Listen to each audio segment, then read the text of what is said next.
An elephant has one peanut. The peanut buys one peanut's worth of stuff. Simple. Fair. A little boring. Then one day, the elephant goes to buy the same thing. The shopkeeper wants 2 peanuts now. The elephant checks its trunk. Still 1 peanut. What the fuck? Something happened. That something is called inflation. And elephants never forget it. Mostly because it keeps happening. This is bull. What is inflation? Inflation is when peanuts buy less than they used to. Not because the peanut changed. The peanut is the same peanut. Same shape, same crunch, same amount of peanutness. What changed is the amount of peanuts. There are more peanuts around, chasing the same number of goods. More peanuts, same goods, higher price. That's it. That's inflation. You might think prices go up because things got better, or rarer, or fancier. Sometimes, sure. But usually, it's just more peanuts floating around, all bidding for the same pile of goods. Where do the extra peanuts come from? The matriarch. She runs the peanut reserve. When times are hard, the matriarch prints more peanuts and hands them out, so elephants can keep buying goods even when things are tight. More peanuts in elephant trunks. Elephants feel richer. Elephants buy more goods. But the goods factory didn't make more goods overnight. Same goods, more peanuts chasing them. Prices creep up. Economists call this too much money chasing too few goods. We'll just call it, everyone has more peanuts, nobody has more goods. But there's a second way prices go up, and this one's been in the news a lot lately. Sometimes the goods themselves get harder to get. Picture the trail from the goods factory to the watering hole. It runs through one narrow stretch of jungle.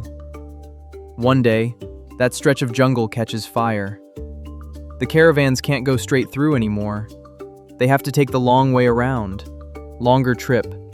More peanuts spent on the trip itself. The factories pass that cost along. Same number of peanuts out there. Fewer goods getting through. Prices go up anyway. Economists have a term for this. We have a better one. Shell shock. Get it? Shell? Like peanut shell? Okay. Don't swipe off the video. Right now, in the real world, conflict overseas has pushed oil prices up. And oil is basically the jungle trail for almost everything. Trucks, ships, factories, fertilizer. When the trail gets more expensive, everything riding on it gets more expensive too. So what does the matriarch do about all this? She has one big lever: the interest rate. When peanuts are cheap and easy to borrow, elephants borrow more, spend more, and prices climb faster. So when prices are climbing too fast, the matriarch makes borrowing more expensive. At the peanut vault, loans suddenly cost more in peanuts per month. An elephant who wanted to borrow peanuts to buy a house by the watering hole now pays more for that exact same loan. Same house, more peanuts. The idea is simple. More expensive borrowing means less borrowing. Less borrowing means less spending. Less spending means prices cool down. Right now, the matriarch has a tricky problem. Inflation just ticked back up. But borrowing is already expensive, and a lot of elephants are struggling under it. So for the moment, she's doing the elephant version of standing very, very still, and hoping the bees lose interest. Now, what happens if the matriarch prints way too many peanuts? Let's escalate. Day 1. One shirt costs 1 peanut. She prints more peanuts. One shirt costs 2 peanuts. She prints more. One shirt costs 10 peanuts. Are you getting uncomfortable yet? Now she's worried. So she prints even more. One shirt costs 1,000 peanuts. By Thursday, an elephant needs a second trunk just to carry enough peanuts for breakfast. By Friday, Elephants stop using peanuts at all. I'll trade you this shirt for that other shirt becomes a perfectly normal sentence. This is called hyperinflation. It has happened to actual countries, with actual wheelbarrows full of actual cash, used to buy a single loaf of bread. The elephant is aware this episode has had a lot of numbers so far. Bear with it. Or elephant with it. Elephants never forget. Mostly because they're still carrying the wheelbarrow.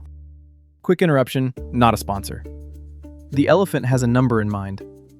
5,000. 5,000 elephants in the herd. By September 15th. The elephant picked that date because it is elephant's birthday. Right now the herd is smaller than that. Every elephant who joins moves the number up by exactly 1. The elephant isn't going to ask twice, just once, calmly, the way elephants ask for things. If you're still here, this far into a video about peanuts, you were probably going to join anyway. Elephants never forget who showed up early. Let's do the actual math. The elephant doesn't do vibes. Right now, in the real world, prices are running about 4.2% higher than they were a year ago. That's the highest that number has been in a few years. 4.2% sounds small. Here's what it actually means. If something cost 100 peanuts last year, it costs about 104 peanuts now. Doesn't sound like much. But mortgage rates, the cost of borrowing peanuts to buy a house, are sitting around 6.5%. And the people whose entire job is guessing this don't expect that number to drop below 6% anytime soon. Why does that matter for inflation? Because the matriarch is much less likely to make borrowing cheaper while prices are still creeping up. Inflation and interest rates are roommates. When one of them gets loud, the other one doesn't sleep either. So, what's the one thing to take from all this? Inflation isn't goods getting worse. It's peanuts getting more common.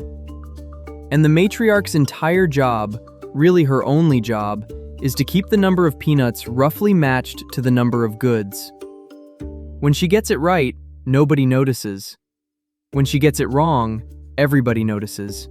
With wheelbarrows, elephants never forget. And now, neither do you. This is not financial advice. The elephant majored in peanuts, not finance. But if you learned something, join the herd. Elephants never forget. And now, neither do you.